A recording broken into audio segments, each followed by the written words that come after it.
I don't know how many people know this. We've been talking about this. We've been promoting this. The seminal works of Tom Horn and Steve Quayle are now manifest in a book titled Unearthing the Lost World of the Cloud Eaters.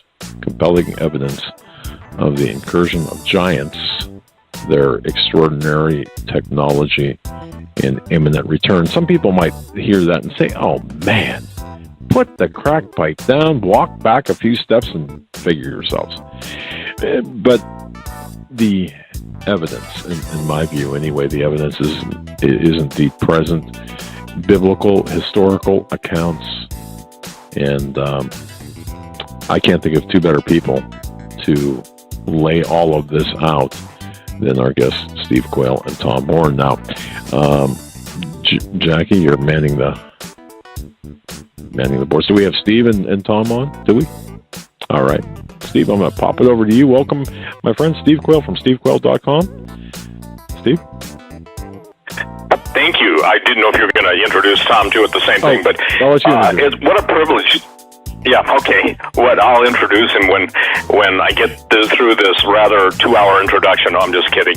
The fascinating events that are taking place in the world of archaeology, cosmology, everything that's going on now has been recorded in the ancient past. And unearthing the lost world of the Cloud Eaters. Let me explain something. Cloud Eaters was the name given to us by Cliff Mahudi, who's a Zuni elder, when I asked him point blank, what do you call the giants? Now, in the Special Forces community, they call them long walkers. But Cloud Eaters simply means if you're like a 6-foot guy looking up at an 18-foot giant, you're going to see literally on a cloudy day, it's going to look like his head is in the cloud. And why they call them eaters is because, what we're going to talk about tonight is the fact that cannibalism has come full forward now, full circle, with even some of the lead scientists saying it's a good way to increase the protein source on Earth. I think they're probably having dinner on, human remains or something, because, and I'm not kidding, what is intrinsic and important, and I guess the better word would be inherent in our discussion tonight, is when Tom first broke on the show, Doug, I don't know, 10, 15 years ago, the gates of hell being opened, the idea was that literally a gate held something back or allowed something through. So the events that are taking place now, everything that's disgusting, everything that's perverted, everything that is absolutely like the times of old are coming back into our knowledge. And it's critical that people understand that the evidence, the incursion of giants in history is undeniable. The references in ancient writings are undeniable. The standards of which courts base evidence and base findings is undeniable. It was Orwell that said they who control the past basically determine the future. The reason why this is so critical at this time in venture in our, let's just say this, progression downward, is because Jesus specifically said in the days, the last days, if the days weren't shortened for the elect's sake, the elect are those who believe in him, that there'd be no flesh left alive. And it's funny now that even as people will argue with that, the biggest theme and meme now coming out of Hollywood and even on television, or rightly named Devil Vision, is the idea of cannibalism. So when Tom and I put this book together, The Lost World of the Cloud Eaters, I pretty much dealt with the civilization of angels. A lot of people have a misunderstanding of angels. A lot of people have a hard time to reference angels. The idea that we're dealing with pre-flood or antediluvian and a pre-judgment period that some people call pre-Adam, some people call prior chaos. The point is that what we've done in this book, all 505 pages, is take it from the beginning of the beginning.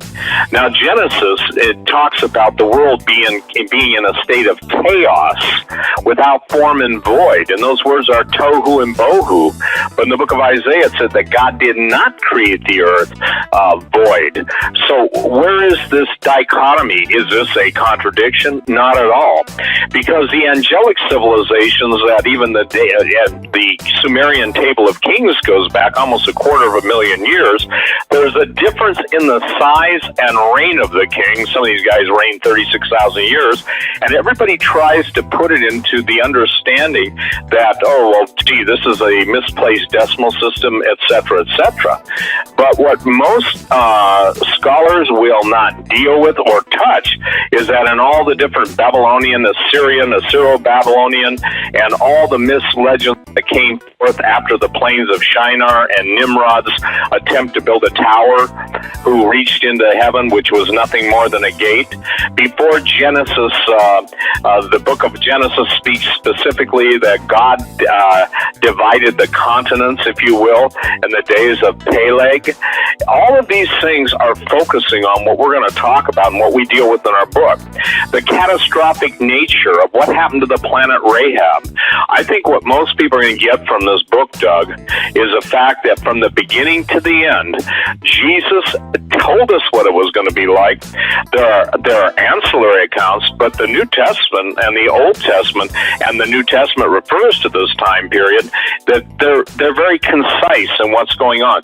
You cannot escape that there's a war going on. We see wars on earth as a reflection of wars in heaven. We see obviously the serpent which stood erect in the Garden of Eden until God cursed it to crawl on its belly, is even the name of the United States, if you will, the Americas, Amaruka, land of the plumed serpent.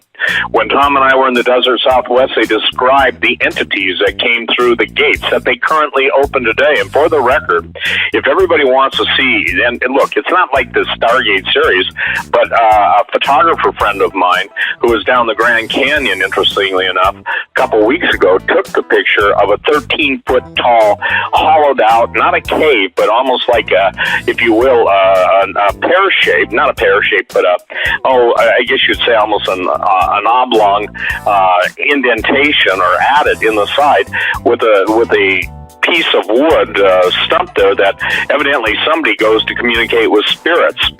So where this leads and where this started, literally we've been all over the desert Southwest. Tom and I are mutual film teams, film crews.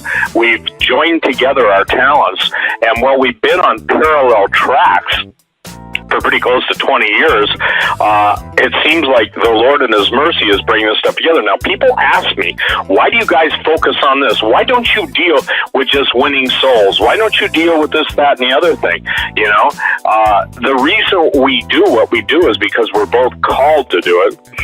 Jesus said, men's hearts failing them for fear, for looking after those things coming upon the earth.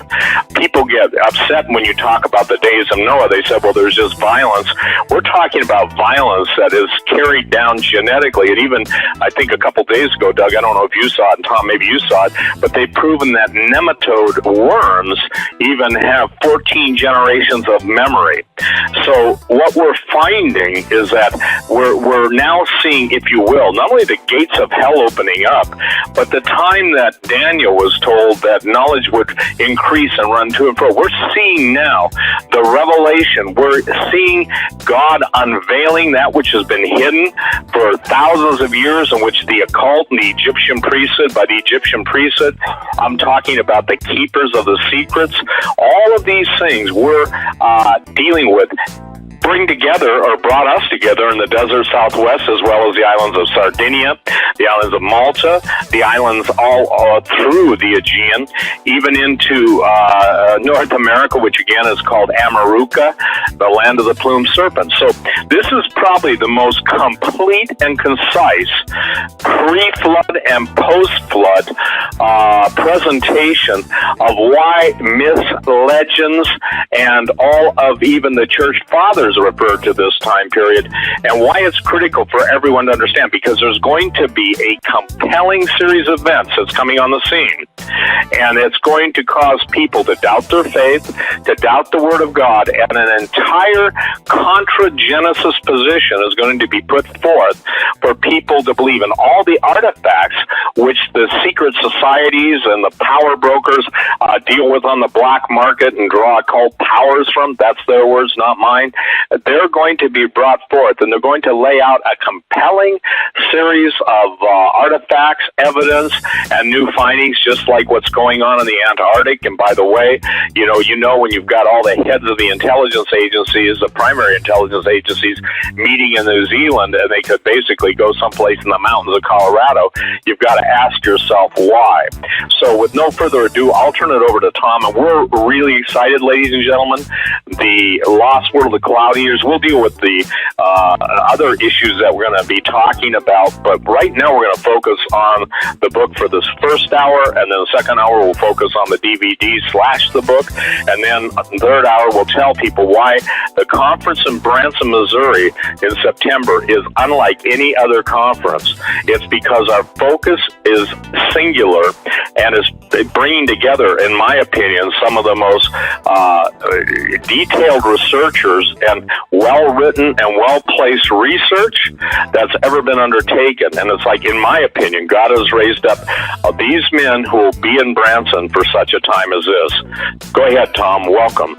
Hey, so good to be on the radio again with Doug and Joe and Steve Quayle, and thanks for having me on the program with you.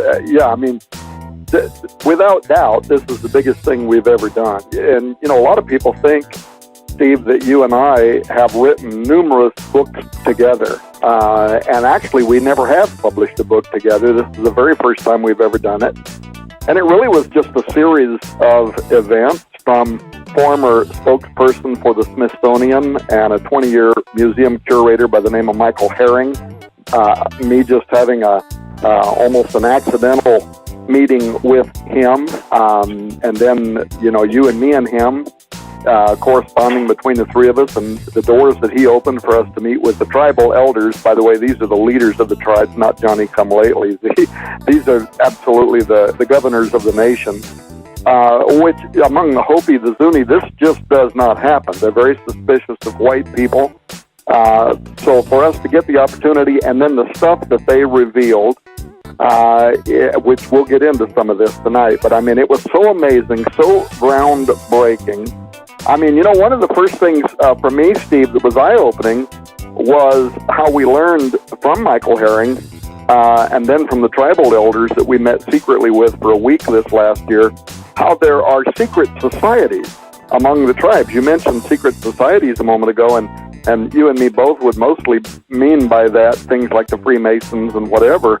I did not know that there are secret societies among the Indian tribes, and when Michael Herring first brought that up, and he said, think of it as an Illuminati among the Native American nations, compare it to the Freemasons. And then, when we started learning about it, we learned through him and the tribal leaders that one of the secret societies is called the Giant Society, and these are the people, some of whom were at that table with us, including medicine men, that, they claim to communicate with and bring up the spirits of the giants. One of the men that was with us there that day, his wife talked that very day about bringing up one of the giants and visiting with it. Some spooky stuff, right? But they also claim that they protect the giant remains, the skeletons, the bones, the technology that belong to them, including the ancient Stargate, which they roughly described to us where it's at, and I'm hoping we're going to have a follow-up excursion to that location. Angelic technology, basically, in a secret place that was roughly described to us, and that I'm not going to go into, but I do think you go into it in the documentary film, part of your documentary. And then, of course, the book, Unearthing the Lost World of the Cloud Eaters, which is 505 pages, as you say, and you wrote 250 pages. The whole, for the listener out there, when you get this book, the whole first section is dealing with pre-flood, even pre-Adamic creation, technology of the angelic world. And so Steve does 250 pages of fascinating research. And then I pick it up from there and talk about from Genesis 6 and forward, as well as what we learned here among the Pueblo tribes in the Four Corners area of the United States this last year, and then compare that to what we know from biblical chronology and history. And anyway, what a gigantic project. And it wasn't just me and Steve Quayle. For the listener, you should know that Steve had an entire team of investigators. I had an entire team of investigators. We're talking about carloads of people flying in with helicopters into the Four Corners area of the United States, spending a week with the tribal elders. It's such a gigantic project. But we also literally did uncover previously undisclosed and unpublished information about the lost world of the Cloud Eaters. And that's what the documentary film and the book reveals. In fact, it's such a big project that Steve decided that we literally have to have a conference in September, and later on Steve will tell you about that. Anselm P. Rumbla, L.A. Marzulli, Timothy Alberino, Dr. Michael Lick, Dr. Langford, Derek Gilbert, all these people going to be in Branson, Missouri.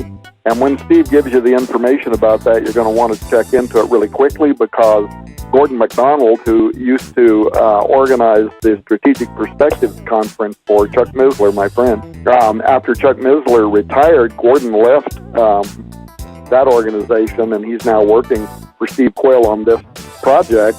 And he's been telling us that the sales are more than brisk. In fact, we know that with this being the very first radio show that we've done mentioning this conference, nothing else, just a couple of Facebook posts and things like that, it's already half sold out. And the venue, which is the mansion, the beautiful Mansion Theater in Branson, Missouri, can hold 3,000 people, and we know it's going to completely sell out before the event. So this is going to be something that you're not going to want to miss. And we're talking right now with Jim Baker about maybe also co-sponsoring that and having some programs filmed on the Jim Baker Show, so that people who are at this conference can go the day after over to Morningside and be part of the live audience over there. So anyway, giant, humongous project. But I couldn't be more excited. I mean, Steve, I could have hardly imagined this last year when I here packed up my off-road vehicle and we ventured into the Four Corner area of the United States, how much that trip was going to pay off, or the doors that were going to be open and the unanswered questions that were going to be raised. But the bottom line is, when all was said and done, my crew, your crew, we got answers that is going to demand that the history of America be rewritten. I mean, you won't be able to face this evidence and still believe that America, at one time, before Christopher Columbus landing at San Salvador Island in 1492, that America had been hermeneutically sealed off from the rest of the world. You're going to learn that absolutely is untrue. There is significant evidence, both pictorial, textual, and otherwise, to the contrary, diffusionism that does already and is going to confront scientific orthodoxy. And as a matter of fact, we may even get to sit down with the Smithsonian that's interested in some of this information. The bottom line is, there's archaeological sites, artifacts, photographic evidence, all of it that suggests several things. Number one, that numerous pre-Columbian seafarers traversed the Atlantic Ocean and interacted with early Native Americans. Number two, architecture here in the United States compares to pre-flood megalithic structures worldwide and testifies of a time when angels ruled on Earth. And then thirdly, that the giant offspring of these watchers were cannibalistic dragon worshippers that spread across the earth like a locust plague, desecrating everything in their path, including winding up here in what we today call the United States of America. And that is not just our opinion. What you'll find in the book Unearthing the Lost World of the Cloud Eaters is how we met with indigenous leaders from several of the Pueblo tribes, and how they preserve in their oldest stories we would call them legends, but they correspond with biblical chronology, including this sudden violent incursion by giants worldwide, which of course was central to our research. For example, the Apache told me of the legend that they have. It goes back to their earliest history of these Indians. They called them the Tartans, but they once lived. They were peaceful farmers. They were in the area of Mount Graham, actually, in Arizona, which we covered a lot of that in some of the works I did with Chris Putnam. And by the way, if there are people listening to this program that don't know this, Chris Putnam passed away at 51 years of age just a couple of months ago. And so Chris is gone, but he leaves behind the research and work that he produced that we believe will continue to minister to people for a long time. Him and I went to Mount Graham. That's why I raised his name. But they tell this story of the Indians that lived in that area and how all of a sudden, at the same time, by the way, that Moses on the other side of the world is writing in the Pentateuch, there were giants on the earth in those days. Here in the Americas, these what they called the Jindupids. They describe these things as Goliath. They're so big they use tree limbs for toothpicks, and they're led by this massive humanoid type thing called Evilkin, who allegedly came from the area around the Gulf of Baja.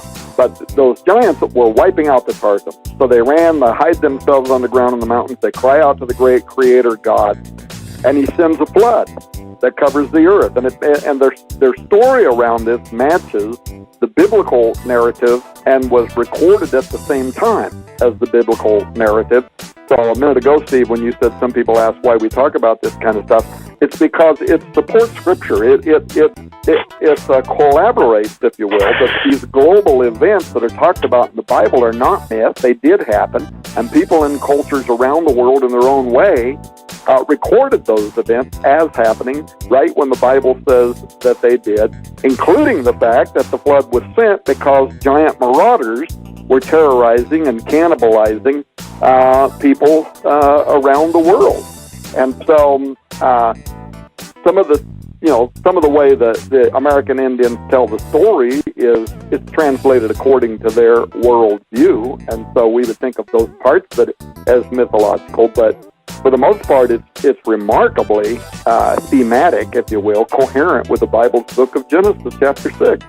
The Apache creation myth is interesting in another regard as well, which we learned about. A particular version of it talks about the one who lives above, who descends down over the mountain in a flying disc at the start of creation, in the beginning, when nothing existed. And this creator riding upon this heavenly disc, as they describe it, sounds literally like it's taken out of the Bible, where it describes God in the same kind of language. There's a dragon with the power of speech who beguiles mankind, teaching them to use their kivas, their underground rooms where their prayers and rituals were made to practice witchcraft and sorcery, what the Bible calls pharmakia, the effort to use mind-expanding drugs to put yourself in contact with those who are on the other side of the gateway, and how this played a role in the opening of supernatural gateways in pre-Columbian American history, through which the giant came and terrorized the early Americans. So now Michael Herring, who I mentioned briefly a moment ago, he was an American Indian Museum curator for over 20 years, and that's how he was also, when he was also an indigenous art PhD for the Smithsonian and gave lectures at the Smithsonian for many, many years on that subject matter. And he's probably listening to this program tonight, and if he is, hi, Mike, and kiss your beautiful wife for us. But through him, we were able to get a private, week-long secret meeting toward the end of last year with the leaders of the nation. And the one you mentioned a moment ago, Mahudi, again, no Johnny-come-lately. He was the head of tribal affairs to the United States government for decades. And he's in your documentary film talking about things. In fact, I thought it was funny because part of when you're filming him, the other native tribal leaders are sitting there, and their eyes are wide because he's giving up secret, private information that's not supposed to be shared outside of the tribe. And he looks right at the camera and says, I'm old enough, I've been around long enough, what are they going to do, kill me? I'm just going to talk about this stuff. And some of the stuff he gives up is unbelievable, which I'm not going to talk about because I don't want to ruin the content of the documentary film. So I'm only going to hint at that and what's in the book and so on about the Cloud Eaters. And what has until now been very highly guarded Native American information regarding locations, stargates, the bones of giants, and so on. So anyway, Steve, what a blast, man. I mean, how crazy is it that all of these doors opened up in a short period of time? And I drove into the Valley of the Gods while you and Timothy and your team are flying in a gigantic helicopter. And we got some great footage of that event. Well, I think that what's important for people to understand, we have to cover and had to cover a vast amount of space to basically trace the total, if you will, migration and what caused the migration of the Anasazi. Now, I want to share something too. When we were talking about all this stuff, the question that kept coming up, Tom would look at me across the big table we're all seated at and probably see me ready to jump out of my skin, because what was interesting to me is with the history that the Native Americans possess of the giants eating their people, they still venerate them. And they told us, and this is something that people need to understand, that now, in contemporary time, this isn't old stuff. The giant societies get together at periodic times and open the gates, and the giants tell them they're coming back. Now, why they can't come through yet, I don't know. It's probably to do with God's timing. But what we were able to do is basically place and put together a thread of history that, quite candidly, the official narrative has always tried to avoid. There are specific proteins found in the scat of animals and humans that indicate that cannibalism, when you eat human flesh, only specific proteins can be tagged, identified, and analyzed that would be indicative to flesh eaters. Now, here's what's interesting. Most people have got to understand this. We're talking about the gates of hell opening, and both the Phoenicians and the Carthaginians practice ritual sacrifice of children and pretty much infants. Now, this wasn't infanticide. This was absolutely a ritualistic slaughter of children. And what we're seeing in some of the leaks from WikiLeaks, and Doug, you'll find this interesting, the very same appetite for the blood of children is now present in the headlines of today. It doesn't matter if mainstream media will cover or not. As I've declared since I've been on talk radio, some people get offended, but mainstream media is nothing more than vomit brokers, and nobody wants to hang around vomit. As a matter of fact, it stinketh. So when we're talking about human sacrifice, when we're talking about the desert Southwest, when we're talking about and go to the areas of Sardinia and Malta, and the Sardinians is called the Island of Giants. Now, let me explain something. One of the criticisms that's always leveled, where are these bones of giants? I just want to have one picture. There are 149 million non-documented, out-of-place artifacts that don't fit the historic narrative. There are, what, Tom, 14 500-yard buildings, 500-yard buildings, 2 and 3 floors high.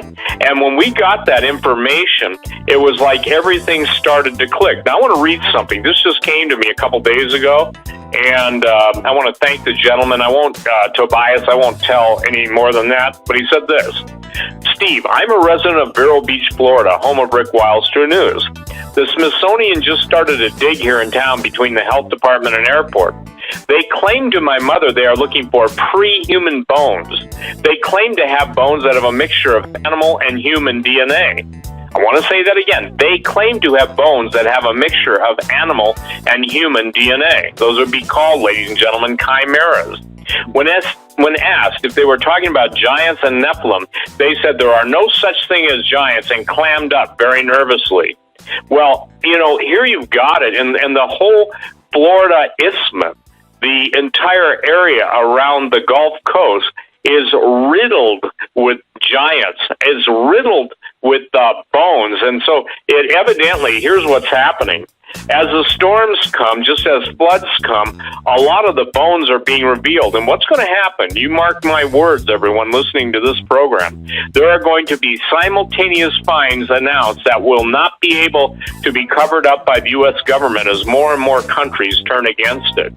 And when people see that everything they've been told in history, taught in history, is pretty much a lie. And here's the other question I want to answer right off of the top of this discussion. The reason why giants is a taboo is because it goes back to Genesis chapter 6, verse 4. And the sons of God saw that the daughters of earth were fair. It's interesting. I think, Tom, you said this, and it really got me going in a whole different train of thought. It was that the angels wanted to insert themselves into the human genome. They wanted to become human, and I'll be blunt, because of sex. And now we've got humans who want to become gods living for eternity. By the way, that's what angels possess, and the Bible teaches, it does not teach annihilation of the soul. It teaches that, you reap for eternity what you sow on earth. So the reason for the cover-up, let me say this another time, the reason for the cover-up is because it bears witness to the truth of the Old Testament. There are 33, interesting number. How many degrees are there in Masonry before you get into the super secret ones? 33 mentions of both Nephilim, translated giants, and Rephaim, or Rapha, translated the dead. And the Rephaim, is very, very fascinating because, again, in one of the scriptures, I think it's in Isaiah, it says, shall the dead rise to praise thee? I've got so many scriptures going on my head now, if I don't mean to intentionally mislead. But that word dead is Rephaim. Here's another thing that most people have never put together, that in Ezekiel, the prophet, can these bones live? Well, you can take that as meaning the nation of Israel came back and God's going to raise up, all of the promises that are associated with classic dispensationalism.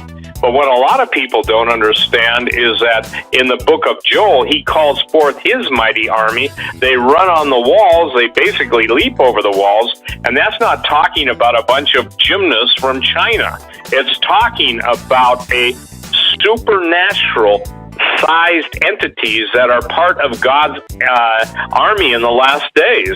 And Tom, I think you and I spoke about this, maybe in your studio or home. It dawned on me, and I believe that was the Lord saying, take a look at this, Steve. The reason that the military is basically looking at the super soldier program, and by the way, it's going on all over the world. You can't even look at the front page of Grudge now without seeing human attenuation, human modification, Elon Musk talking about the brain. This is stuff that even the prehistory, before the Genesis 1:1 account of, or Genesis account of man being created in God's image and likeness in the book of Genesis, talks about technology. You see, Christians have always tried to compress time into 6,000 years. But again, I draw, everyone's attention. By the way, if people want to read some great stuff written by one of the most brilliant researcher, authors, ethnographers, archaeologists, anthropologists, Arthur Custance, you can go to custance.org and look at his Without Form and Void, Custance, CUSTANCE.org. So this is critical because it deals with the time before, or let's call it the times that the Illuminists, the priesthood, has chosen to keep all of the references to that period pretty well locked up. So, ladies and gentlemen, when we were concurrently putting together True Legends, the third DVD called The Holocaust of Giants. We originally started out with the title There Were Giants, but the Holocaust of Giants, the more that Tom investigated, the more that he went in, and I'll let you talk about the Sand Canyon incident.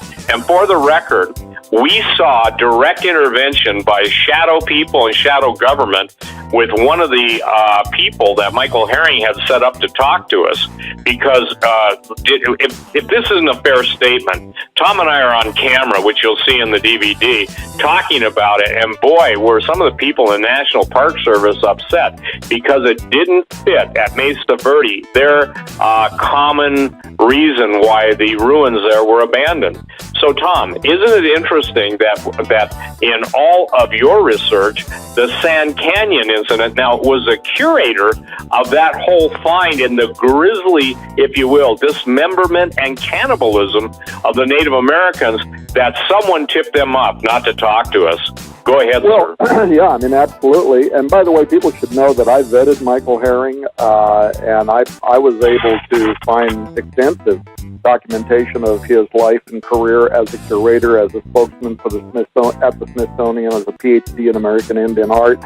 Of course, the proof in the pudding for me and you, Steve, was the people that he got to sit down at the table with us, which we'd have never otherwise been able to meet with, but they'd been friends of his for many, many years. So when I pointed out the Sand Canyon Pueblo dig, turned up its very large Anasazi bone remains, gigantism, double row teeth, polydactyly, they had 6 fingers, 6 toes, these mutations that they dug up out of Sand Canyon Pueblo, and the report, of course, was published on one of the Colorado University web pages, and I had read it and pointed it out to him. He got a hold of the people. They knew him. They knew him from years ago. By the way, there's even books written by him that were published by the Smithsonian that are at Amazon. But he set it up for us to meet with the people that had dug up those bones, and the bones, of course, were repatriated, which is a law that was passed in the 1970s, where you have to surrender the bones back to the nations, and then they're supposed to take those bones and rebury them. But they had the photographic evidence, all of the details about the double row teeth, all that, which is in the report. And by the way, I can send that report to somebody if they want to email me. They can read the university's report on it. But we wanted to know about these unusually large mutations that they had dug up that were the remains of ancient Anasazi. So they agreed that they were going to, Steve and I, and our team, our research team, and then all of a sudden, man, I don't know who said what to who, but all of a sudden they pulled out and said, no, thank you, don't call us no more, don't talk to us no more, don't anything.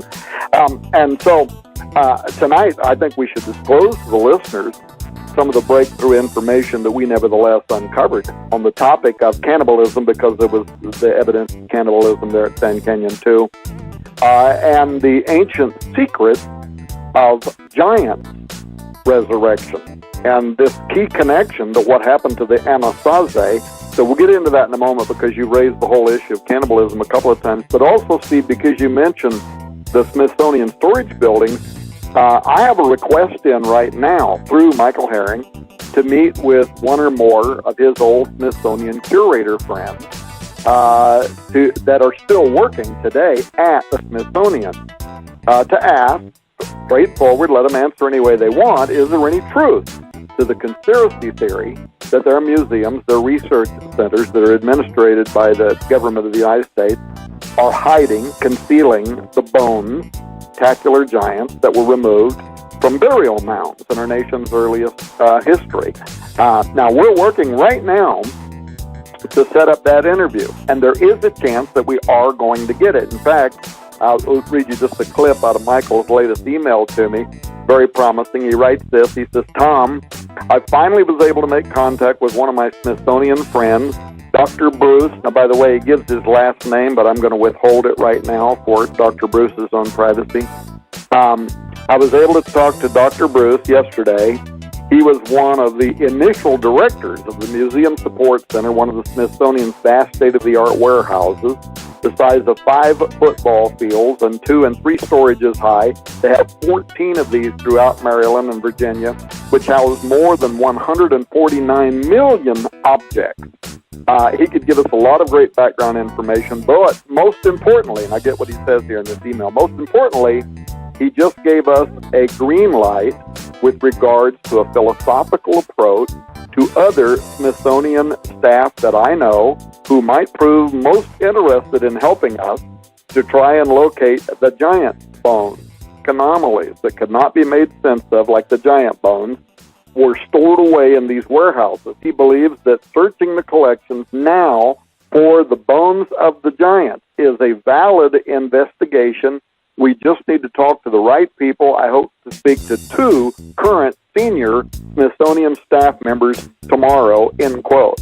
So you can imagine how excited I am to know that there really is a good chance, either before we release our new book and documentary in 3 weeks from now, or right after that, that we may finally have the chance to get to the bottom of one of America's greatest mysteries and the role that the Smithsonian played, or continues to play, in regard to a cover-up. Now, for those that don't know what the Great Smithsonian cover-up entails and how it's connected to the secret locations of giant bones, this is something that we deal with in great detail in the upcoming book, Unearthing the Lost World of the Cloud Eaters, including some of their own official reports, giant remains of extraordinary size humans, their own reports from their own archives. So, again, this was information that I had heard talked about in conspiracy,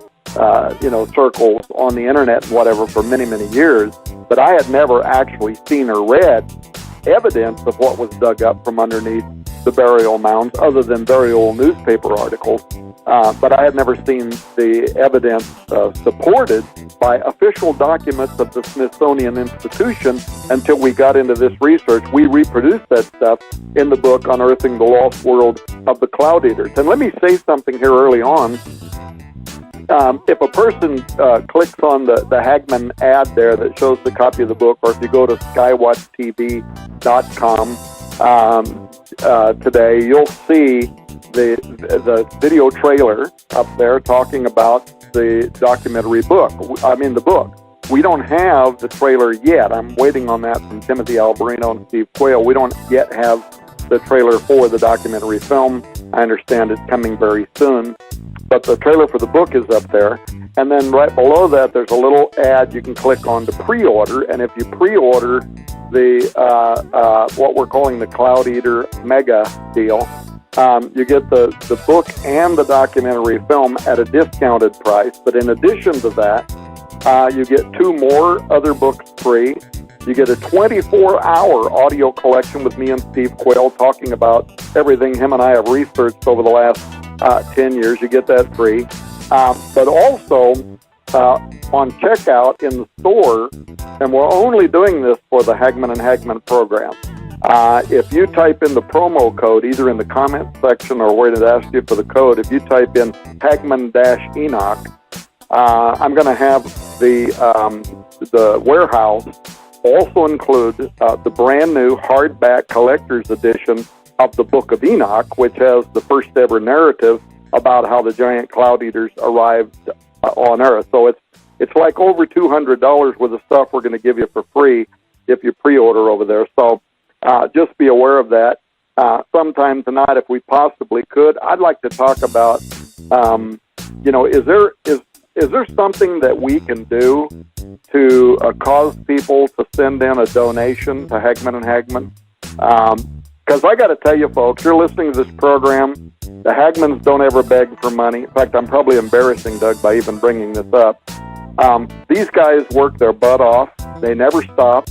They're willing to interview the most, cutting-edge people that the mass media, the fake news, as Donald Trump calls it, won't touch with a 10-foot pole. The people that try to control the narrative, like, in the old days, the doctrine of John Wesley Powell and the cover-up of the Smithsonian, where you have people like the Hagman and Hagman. They do this every day. They spend all their time. I think we should try to I don't know. I don't really know what I'm saying because I'm kind of making this up as I go. But every time I'm on this program, I always think, man, it would be great if we could do something also for the Hagman. You're very kind, Tom. Thank you so much. And it's not necessary. God bless you. Thank you. And you know what? Your presence, your investigative work product, it's a blessing to our audience, yours and Steve's. So, thank you. Hey, Doug, one of the things I think is critical for people to understand, too, is that what we're seeing right now throughout the mainstream news media, what we're seeing on the alien disclosure, as a matter of fact, Tom, it was pretty interesting because, you know, Cliff Mahooty, who basically rattled everyone's cages, and God bless you, Cliff, I mean, seriously, he has an alien bolo tie, and you'll see that. And what was interesting after we were pulling out of where we're Mesa Verde and having to go some other places and film, one of the Native American elders came up and said, "Oh, by the way, I was abducted." And I looked at him and I said, "By aliens?" He said, "Yes." You cannot separate the Native American legends from the sky people. And when you hear that we're going to be seeing, at the mouth of Jesus, that we're going to be seeing things that men's hearts will fail them, but you're also going to see the scripture, the epistle saying that, you know, we're going to be bewildered with lying signs and wonders. All of Hollywood, in my opinion, now listen, I know we got guys listening to the show that are directors, people who have worked in Hollywood, with few exceptions, maybe 5%. Everybody in Hollywood is compromised, and they worship literally the God of forces, just like the book of Daniel declares, and they worship the author of forces. So right now, while Tom and I are on all these different, if you will, parallel research highways, God is opening up, and I mean this, God is opening up to us favor with different people. We want to thank each and every one of you that buys our books and buys our DVDs. The DVD, you know, is going to be astonishing. Now, just for the record, these things are having an effect around the world, and they're having an effect because people are saying, I now get it. They used to say, I used to think God was cruel because he told children of Israel to go in and wipe out every man, woman, and child, until they found out those weren't normal people. Those were hybrids. That's why God told the children of Israel, don't marry the people in the lands around you, because they were already genetically polluted. And what is the biggest field right now? Now I'm getting a little bit off, but here's the deal. If I told you there were studies done on genetics of the Apache and of different people that were basically claiming that the men in long ships came and built the great monuments in the Valley of the Gods, that this was even before the time of the Pueblo Indians, talking about the times, what in Australia they call dream time, and what I call the time before Genesis 1:1 and 1:2. Something caused a cataclysmic judgment on the earth. And cataclysm is the order of the day. Every time you look at anybody who's reporting on all the anomalies, whether it's the strange sounds, the strange weather, things that have never been seen before, you cannot get away from the fact that the times they are a-changing. And what we're watching now and what we're seeing, sometimes when we were in the desert Southwest, our mouths would drop open. Now let me fast forward. Tim Alberino and the film crew, when they were in Sardinia, interviewed a half a dozen eyewitnesses. Some of these guys are in their 80s and 90s. And by the way, you know, they were speaking in Sardinian, which is a little bit different than Italian, so we had to hire translators, but it's clear and you can understand it.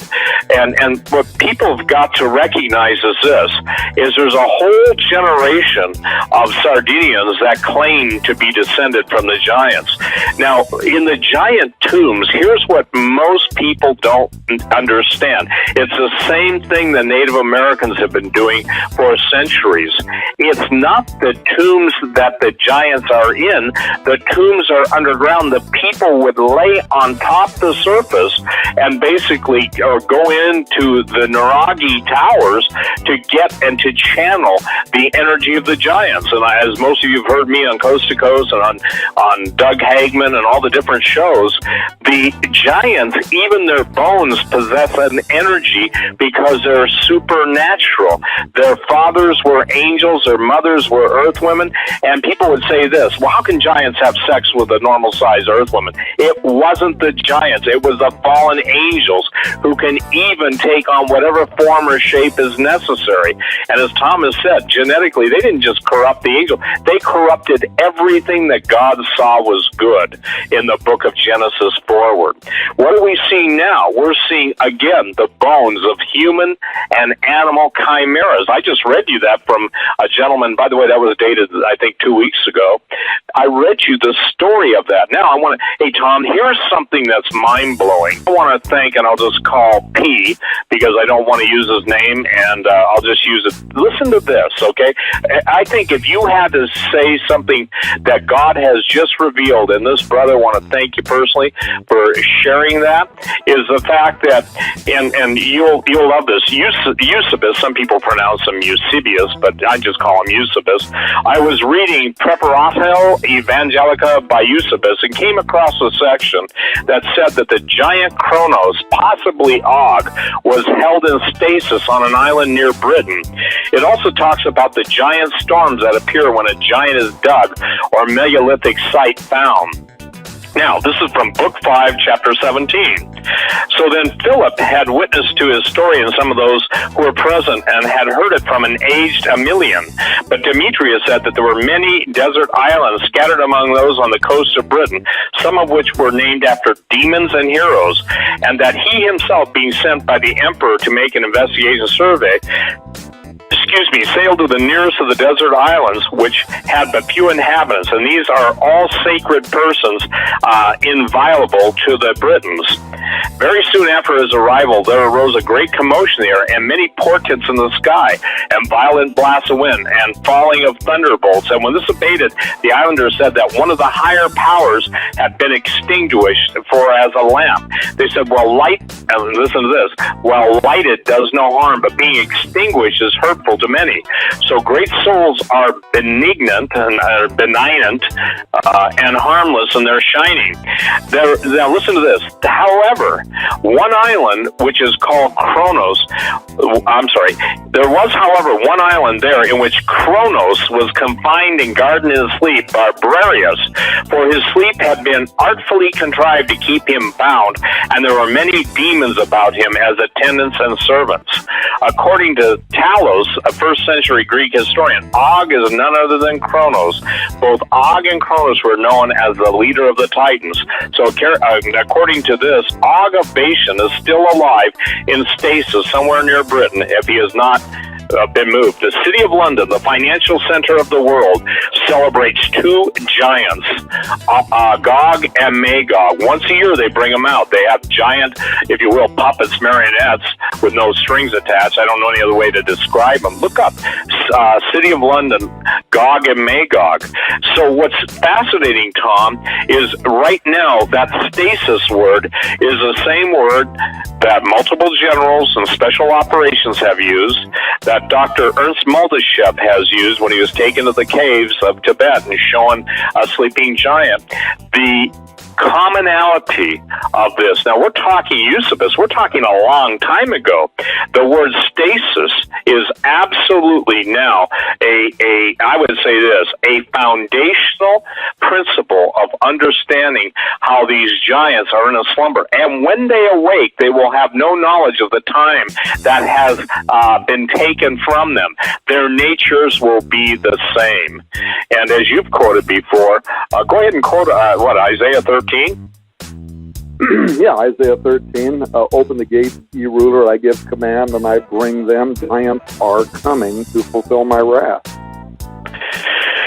So So, given this information, by the way, until P gave this to me, again, thank you, brother. I did not know this. Here's the thing, ladies and gentlemen. We do the best we can. We do it with the budgets we have, with the people we have, and by the grace of God, He always makes up the difference. I've talked to different people about underwriting, some of these projects. I don't think people get it, Tom, and look, here's what I'm saying. We're on to the biggest news in history. I told one gentleman, I said, look, you're not going to just quote famous, but you're going to be used by God to basically bring the biggest news to the planet, which will point people to Jesus Christ. Look, Tom, you have been a pastor in the Assembly of God. I grew up in the Assembly of God. I thank God for, the stuff that was good and the teaching and the full gospel and stuff, but also you got let out of there. I got let out of there. And what's interesting, ladies and gentlemen, and this is just a word of encouragement to everybody, you don't need to copy someone else's ministry. You can seek the Lord and He'll plug you in. And if the 139th Psalm says that more numerous in the sand than the sand of the sea, so are God's thoughts towards you, then, people who are praying that want to get involved, I'm sure, Tom, you want people email you or, the ones you see wanting to come alongside. Well, here's the deal. You've got to be called to this. And I know people, and I'm just saying this for the sake of those who really want to get involved in this, become an expert in the field that you are the most interested in, and then ask God to grant you favor with those who can utilize your expertise. Because I'll share this, and then I'll turn it over to you. How long do we have, Doug? We're right up against the break right now, so this would be a okay. great Well, let's wait until after you get back.